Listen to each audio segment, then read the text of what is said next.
Assalamualaikum warahmatullahi wabarakatuh. Perkenalkan, saya Dr. Ledi Rahmadi MKom, dosen program studi sistem informasi, Fakultas Sains dan Teknologi dari Universitas Lama Dempo. Pada kesempatan kali ini, saya akan membuat video untuk PTD UKT-PT sebagai syarat peserta eligible status pada tahun 2026. Pada kesempatan ini saya akan menjelaskan terkait mata kuliah yang saya ampu atau saya ajarkan, yaitu mata kuliah Manajemen Risiko Teknologi Informasi pada program studi Sistem Informasi. Mata kuliah ini membahas prinsip, strategi, dan teknik dalam identifikasi, menganalisis, serta mengelola risiko yang berkaitan dengan teknologi informasi. Mahasiswa akan mempelajari berbagai konsep dari manajemen risiko, standar keamanan informasi, serta penerapan framework dalam mengelola risiko teknologi informasi. Terdapat 7 capaian pembelajaran dalam mata kuliah Manajemen Risiko Teknologi Informasi ini. Yang pertama, capaian pembelajaran mata kuliahnya yaitu mahasiswa dapat memahami konsep dasar manajemen risiko teknologi informasi. Kemudian yang kedua, menjelaskan jenis-jenis risiko dalam TI dan standar kerangka kerja manajemen risikonya. Yang ketiga, mengidentifikasi risiko teknologi informasi serta melakukan penilaian dan analisis risiko. Yang keempat, merancang strategi mitigasi, kontrol risiko, dan peran keamanan informasi. Yang kelima, mengintegrasikan Business Continuity Planning, BCP, dan Disaster Recovery Plan atau DRP. Yang keenam, mengevaluasi risiko serta memahami aspek hukum dan kepatuhan dalam teknologi informasi. Yang ketujuh, menerapkan manajemen risiko pada cloud computing, IoT, dan organisasi. Metode pembelajaran yang digunakan dalam perkuliahan ini yaitu menerapkan student-centered learning, yang dimana pembelajaran itu berpusat pada mahasiswa, di mana delivery akan dilakukan oleh dosen. Kemudian ada interaksi yang dibangun, baik interaksinya itu dalam bentuk diskusi secara langsung dalam small group discussion, interaksi dalam tanya jawab, dan interaksi dalam brainstorming. Kemudian pendekatan yang kami gunakan juga yaitu metode project based learning, di mana mahasiswa nanti akan diberikan berbagai case atau berbagai kasus, yang dimana dalam konteks ini mahasiswa diminta untuk membuat strategi dari manajemen risiko teknologi informasi yang efektif berdasarkan kasus yang mereka hadapi di dunia nyata, dan itu akan mereka susun menjadi satu strategi planning di pertemuan terakhir, di mana nanti di pertemuan terakhir perkuliahan di kelas, mahasiswa akan diminta untuk memaparkan dan mempresentasikan hasil final project mereka, yang itu juga akan berpengaruh terhadap nilai ujian akhir semester mereka. Untuk video sesi pengajaran di kelas sebagai bagian dari micro teaching dapat disaksikan setelah video ini. Selamat menyaksikan. Terima kasih. Assalamualaikum warahmatullahi wabarakatuh. Bismillahirrahmanirrahim. Assalamualaikum warahmatullahi wabarakatuh. Selamat pagi rekan-rekan semuanya, gimana kabarnya? Sehat? Alhamdulillah. Alhamdulillah. Oke ya. Pada kesempatan kali ini kita akan mendiskusikan pertemuan kedua ya untuk mata kuliah manajemen risiko teknologi informasi, di mana pada kesempatan kali ini kita akan mendiskusikan terkait jenis-jenis risiko dalam teknologi informasi. Untuk capaian pembelajaran yang diharapkan akan rekan capai setelah mengikuti perkuliahan kita pada pagi hari ini, yaitu yang pertama, rekan-rekan diharapkan dapat memahami kategori-kategori dari risiko teknologi informasi. Jadi nanti ada beberapa kategori dari risiko teknologi informasi, dan diharapkan teman-teman mampu memahami klasifikasinya, mampu memahami apa dampaknya, dan mampu memahami bagaimana cara mencegah atau memitigasi setiap risiko tersebut. Kemudian rekan-rekan diharapkan juga dapat membedakan sumber dari risikonya, apa itu sumber internal, apa itu sumber eksternal. Kemudian nanti kita akan mendiskusikan beberapa kasus nyata ya, kita akan coba untuk mengenali dan kira-kira menganalisis contoh dari kasus-kasus teknologi informasi yang kemungkinan dapat terjadi di organisasi-organisasi di dunia nyata. Oke, sebelum kita masuk ke materi diskusi kita, saya ingin merecall dulu atau mengkilas balik terkait dengan pertemuan kita yang sebelumnya. Ada yang masih ingat apa itu manajemen risiko teknologi informasi? Siapa? Agung, silakan Bung. Kalau tidak salah, manajemen risiko adalah proses sistematik yang terstruktur untuk menilai, menganalisis risiko-risiko yang mungkin akan menghambat tujuan kita untuk mencapai tujuan tertentu. Oke, tepat sekali. Kita 100 sudah dulu. Oke, jadi manajemen risiko seperti yang aku bilang tadi ya. Jadi berbagai tindakan terstruktur yang kita lakukan, baik itu mengidentifikasi, menganalisis, mengklasifikasi berbagai risiko-risiko yang kemungkinan akan timbul, yang akan menghambat kita dalam mencapai tujuan organisasi. Nah, di sini ada pertanyaan, mengapa perlu mengkategorikan risiko dalam lingkungan yang kompleks? Kenapa kita perlu bikin kategorinya atau bikin klasifikasinya? Karena yang pertama, supaya tadi kan kita yang dibentuk kita harus dapat membuat berbagai kegiatan secara sistematis, secara terstruktur. Nah, kita harus punya pemahaman yang terstruktur terlebih dahulu. Kalau kita tahu kategori risikonya, kita bisa tahu seperti apa pendekatan yang terbaik sesuai dengan apa yang kita lakukan agar dapat mencegah risiko tersebut sehingga kita dapat mencapai tujuan organisasi. Kemudian di sini kita juga bisa menugaskan siapa yang bertanggung jawab untuk penyelesaian risiko tersebut berdasarkan dengan klasifikasi atau kategori risikonya ada. Kemudian kita juga dengan memperoleh pemahaman struktur, kita pun dapat menentukan kira-kira strategi pencegahan yang tepat untuk setiap risiko-risiko tersebut apa saja. Oke ya. Oke, sebelum kita masuk ke kategori risikonya atau klasifikasi risikonya, mari kita berpikir sebentar untuk mendiskusikan poin ini ya. Jadi menurut rekan-rekan semuanya, risiko teknologi informasi apa yang paling sering terjadi di lingkungan kampus? Jadi lingkungan yang kita alami setiap hari ini, kira-kira risiko apa yang paling sering terjadi? Oke, ada empat pilihan ya: server down, human error, kebocoran data, dan malware. Coba, menurut Roland, kira-kira mana yang sering terjadi dari empat opsi ini? Server down. Kalau menurut Rina apa? Dari politik mana yang paling sering terjadi kemungkinan? Human error. Kalau yang mana? Kebocoran data. Oke, kita pilih satu-satu ya. Di sini bukan perihal benar salahnya, tapi kita lihat kemungkinan. Kalau kita bilang kemungkinan, semua ini bisa saja terjadi. Tapi kalau kita bilang kemungkinan yang paling sering terjadi atau mempunyai possibility sering terjadi gitu ya. Kalau server down, ini merupakan kegagalan operasional yang dimana ketika itu terjadi cukup besar bagi kampus gitu ya. Tapi kampus sudah memahami risiko dari server down ini, makanya sudah membuat langkah-langkah pencegahannya.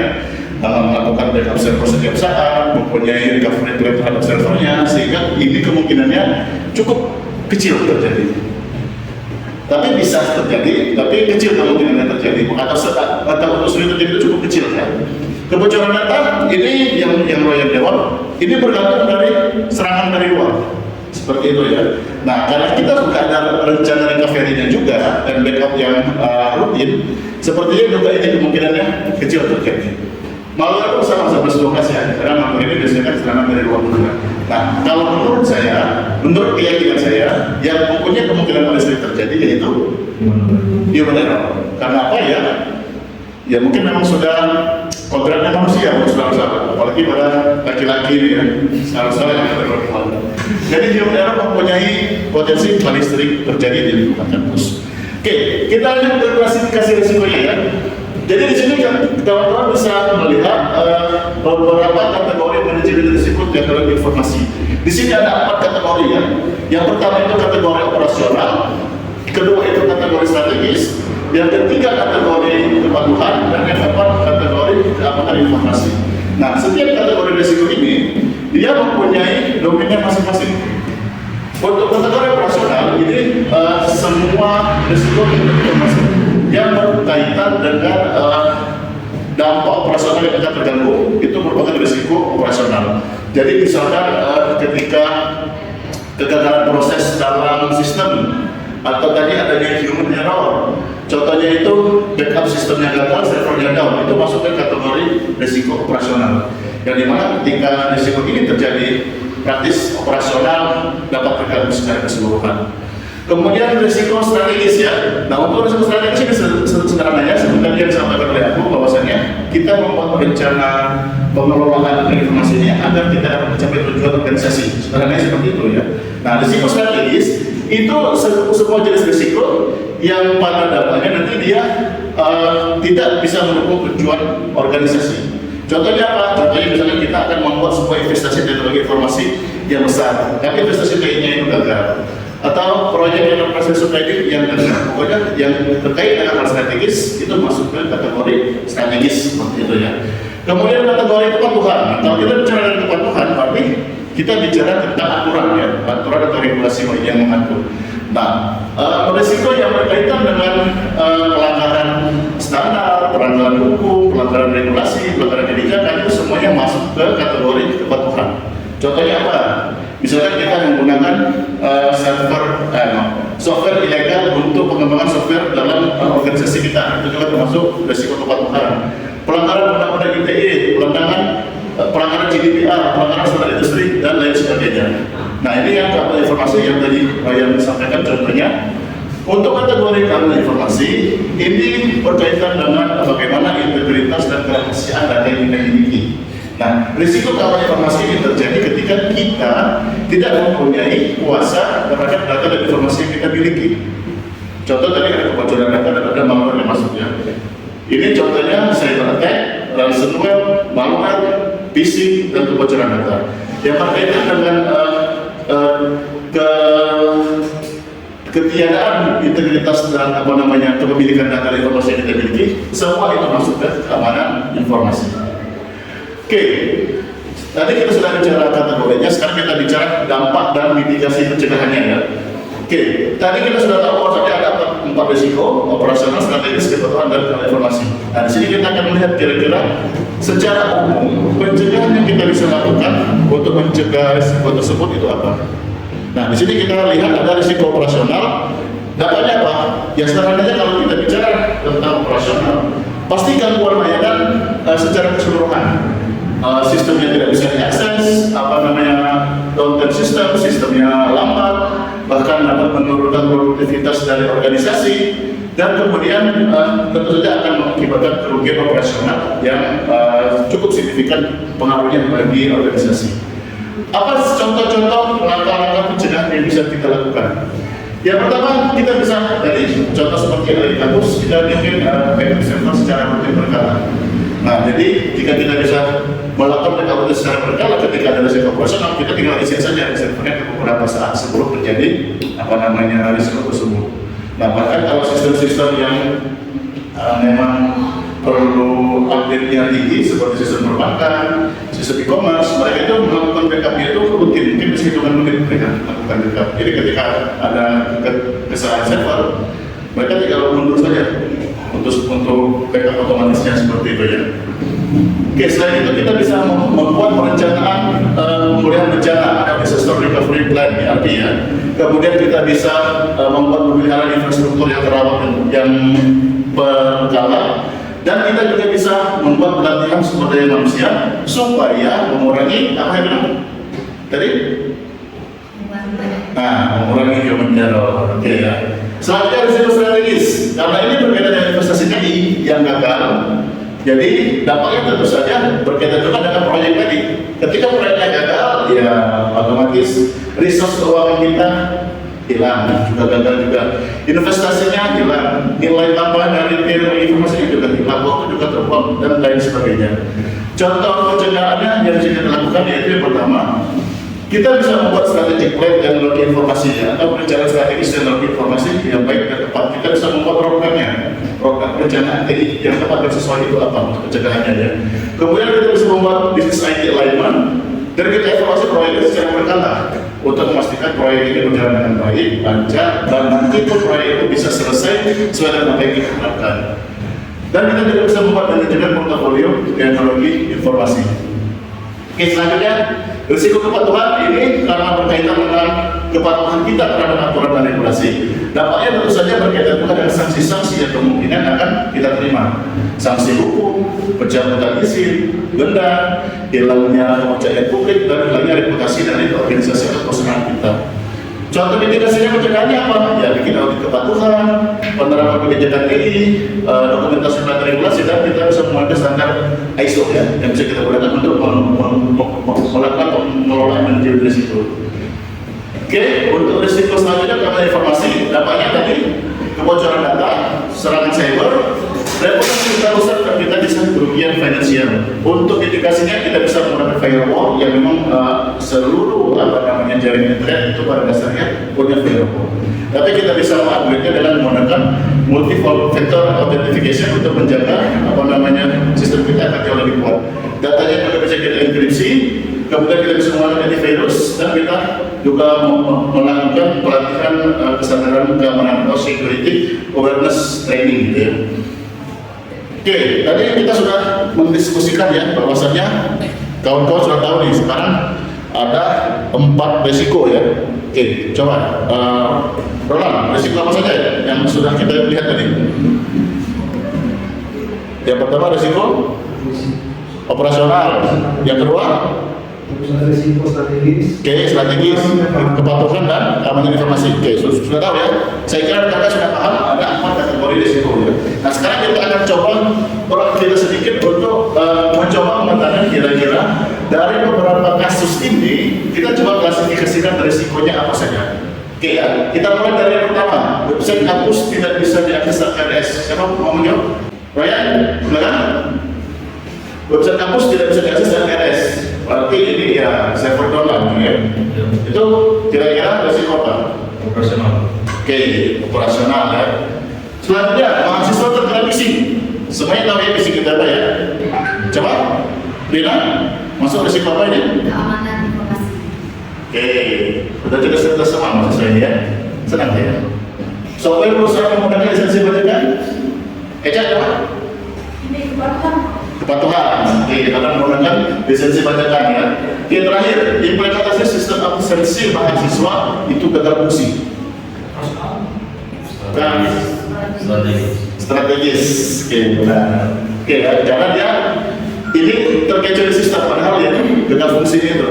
Jadi ketika kita bikin sistemnya gagal, yaitu apa namanya? Nilai dari teknologi informasi itu hilang.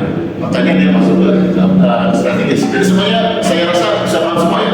Apa itu klasifikasi risiko, dapatnya apa, dan mitigasinya seperti apa ya. Oke, kita lanjutkan ke ini. Coba kita lakukan analogi, tapi untuk konteksnya itu di sebuah restoran atau di luar konteks ruang teknologi informasi. Oke, risiko operasional. Di sini kondisinya kompor di dapur rusak ketika jam sibuk. Jadi order yang banyak, tiba-tiba kompornya rusak. Dapatnya apa? Ya pesanannya terhambat. Kemudian kegagalan proses internal di dalam apa namanya dapurnya. Jadi ini masuk ke risiko operasional. Kemudian risiko strategis. Nah kondisinya di sini ada restoran rival yang baru dibuka itu lebih populer di seberang jalan, sehingga mengancam tujuan jangka panjang dari organisasi kita. Ini masuk ke risiko strategis. Jadi kita perlu perencanaan strategis yang baru untuk meningkatkan kompetisi bersaing kita dengan restoran rival tadi ya. Kemudian di sini ada risiko kepatuhan. Dapurnya tidak memenuhi standar kebersihan dinas kesehatan. Nah potensinya dampaknya apa? Ya kita terkena denda.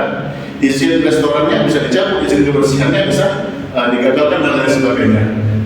Kemudian risiko keamanan. Nah ini kalau keamanan konteksnya restoran ini resepnya hasilnya di restoran itu dicuri oleh karyawan yang tidak puas. Jadi ini masuk ke risiko keamanan informasi. Ini kalau kita coba analogikan risiko teknologi informasi itu di luar konteks teknologi informasi kan. Nah ini kalau lihat konteksnya di berbagai contoh kasusnya. Contoh kasus yang pertama itu e-commerce saat peak season. Jadi ketika lagi raminya, lagi misalnya sekarang itu 666 gitu ya, atau nanti 777, nah itu Shopee lagi musim jualan gitu ya. Ketika lagi peak season, sistemnya down. Dampaknya apa? Ya semuanya gagal total. Ketika kita lagi di macam penjualan, jadi kerugian finansialnya itu sangat besar. Dan reputasi perusahaan pun jadi terpuruk atau rusak di mata kalian gitu ya. Kemudian contoh selanjutnya serangan ransomware. Nah, ini pernah terjadi begini. Dan ransomware ini dulu kalau kalian ingat di 2024 ada serangan ransomware di Pusat Data Nasional (PDN). Itu ada siapa ya nama hacker-nya itu ya? Biarkan. Jadi dia Pusat Data Nasional sampai seluruh data yang ada di Kementerian Data itu dikasih ke publik, bahkan dijual-jual lagi. Itu kan berbagai kementerian bisa berkolaps. Beberapa di mereka nggak bisa menjalankan aktivitasnya. Itu contoh nyatanya ya. Itu contoh nyata kasus resiko untuk keamanan informasi. Kemudian ada kebocoran data pelanggan. Ini sama problem 11 ya.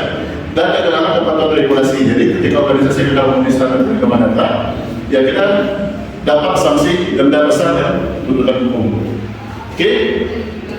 Ini kita akan memahami dari mana sih contoh, dari mana kira-kira setiap risiko tersebut berasal. Jadi kalau kita diskusikan, sebenarnya semua risiko itu ada dua saja. Satu risiko dari internal, yang satu lagi risiko dari eksternal. Risiko dari internal itu dia berasal dari internal organisasi. dan biasanya cenderungnya itu bisa kita kontrol, kita kendalikan. Sedangkan kalau risiko eksternal itu dia berasal dari luar organisasi, yang kecenderungannya kita tidak bisa mengontrolnya. Tapi yang kita bisa lakukan, kita bisa fokus untuk pengendalian setelah ada risikonya. Nah, itu yang membedakannya.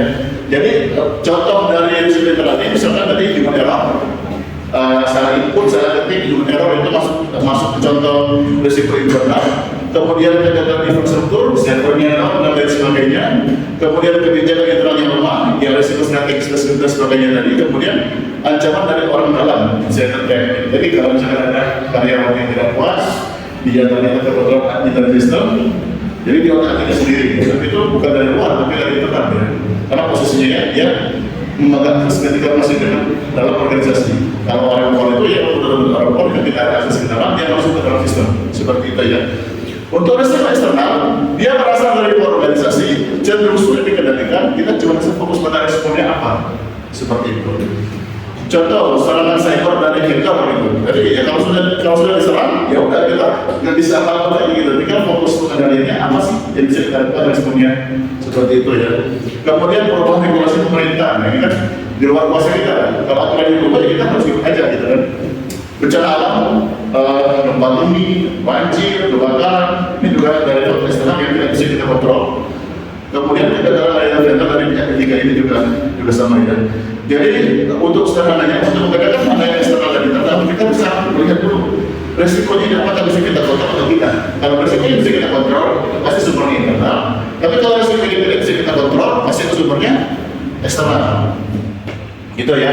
Ini contoh serangan ransomware di rumah sakit. Ini contoh kasus lagi ya, untuk kita memahami bagaimana contoh-contoh risiko informasinya, risiko TI-nya.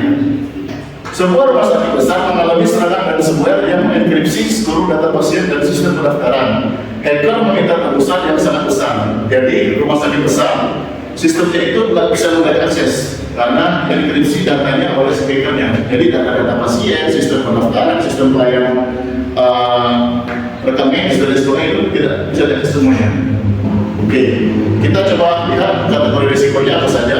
Yang pertama itu dari kasus ini ada risiko keamanan informasi karena akan terjadi pelanggaran kerahasiaan dan kesehatan data pasien. Informasi pasien itu bocor. Jadi keamanan informasi dia masuk ke sana. Operasional rumah sakit ya benar, karena total. Yang tadi daftarnya dengan sistem, ini jadi daftarnya dengan manual, jadi antri dan lain sebagainya. Jadi operasional rumah sakitnya kolaps, jadi katakan seperti itu ya. Kepatuhan, karena kita tidak bisa melindungi data pasien, kita pun kemungkinan dapat melanggar regulasi kesehatan dan regulasi ITE. Yang berakibat ya kita mungkin dapat terkena denda dan lain sebagainya. Ini contoh yang lain ya. Contoh yang lain, ini tadi sumber risikonya belum ya. Jadi kalau kita lihat dari contoh situasi ini dengan tiga kategori risiko yang ada, kita dapat menyimpulkan bahwasannya sumber risiko dalam kasus ini itu berasal dari eksternal, yaitu hacker dari luar organisasi, gitu ya. Ini contoh yang lainnya. Contoh kasusnya adalah kegagalan proyek implementasi enterprise resource planning (ERP). Jadi sebuah perusahaan itu dia pengen coba implementasi sistem ERP yang baru, tapi mengalami penundaan yang parah, pembengkakan biaya dan gagal memenuhi kebutuhan bisnis. Resikonya apa? Yang pertama tentu saja itu masuk ke resiko strategis. Karena investasi tadinya tadi dia gagal gitu ya, dan tidak bisa mendukung tujuan strategis organisasi untuk efisiensi operasional perusahaan. Kemudian dari operasional, tentu saja proses bisnis terganggu karena kita mau bikin sistem yang baru, tapi sistem yang lama ini kita matikan gitu. Jadi sistem yang lama ini nggak bisa dibandingkan, sistem yang barunya belum jadi operasionalnya berdampak kayak gitu. Sumber risikonya dari mana? Tentu saja dari internal, karena perencanaan proyeknya dari dulu, manajemen juga mempunyai perubahan yang lama, kemudian bagaimana mempunyai kurang memberikan support dari top manajemen gitu ya. Oke, sampai sini ada yang pertanyaan? Belum ada ya? Oke, kita lanjut. Nah, ada diskusi lagi singkat di sini. Saya ada contoh kasus. Contoh kasusnya, kampus mengalami kebocoran data mahasiswa yang mengakibatkan password admin diketahui oleh orang lain. Jadi sistemnya ini dikuasai oleh orang lain atau seperti itu. Oke, siapa yang mau jawab? Termasuk kategori risiko apa kondisi ini? Yang mana informasi? Oke, keamanan informasi. Karena tadi kuncinya masuknya ini sudah diketahui orang lain ya. Sudah ada kebocoran data mahasiswa. Jadi kategorinya keamanan informasi. Sumbernya dari mana? Rina?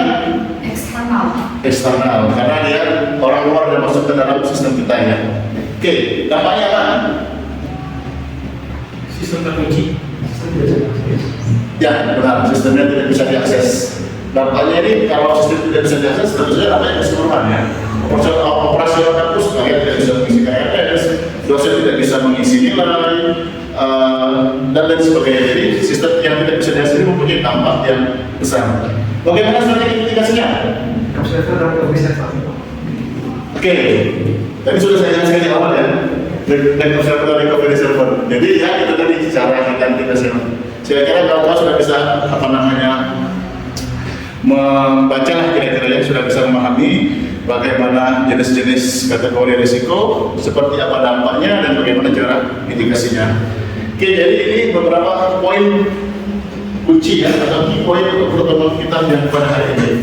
Yang pertama, kita pada hari ini sudah memahami kategorisasi struktural dari setiap risiko. Rekan-rekan sudah memahami, sudah tahu apa saja risiko yang ada di dalam teknologi informasi. Yang tadi itu risiko yang pertama risiko apa?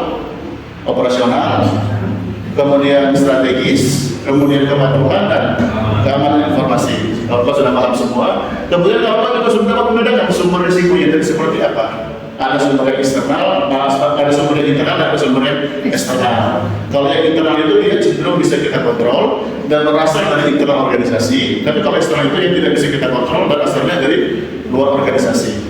Terakhir, setiap insiden teknologi informasi biasanya mempunyai dampak yang berbeda dari dalam beberapa kategori. Seperti contohnya di rumah sakit, satu kasus tapi mempunyai dampaknya, dampak keamanan informasi, dampak operasional dan dampak kepatuhan. Jadi dalam satu kasus dia mempunyai multi kategori terhadap beberapa risiko. Jadi dalam satu kasus bukan hanya dia menjurus ke satu kategori risiko saja, bisa dia mencapai beberapa kategori risiko dan dampaknya pun juga bisa melebar dalam setiap studi kasusnya. Oke, ini merupakan asesmen untuk kawan-kawan. Jadi kita sudah mendiskusikan materi kita ya.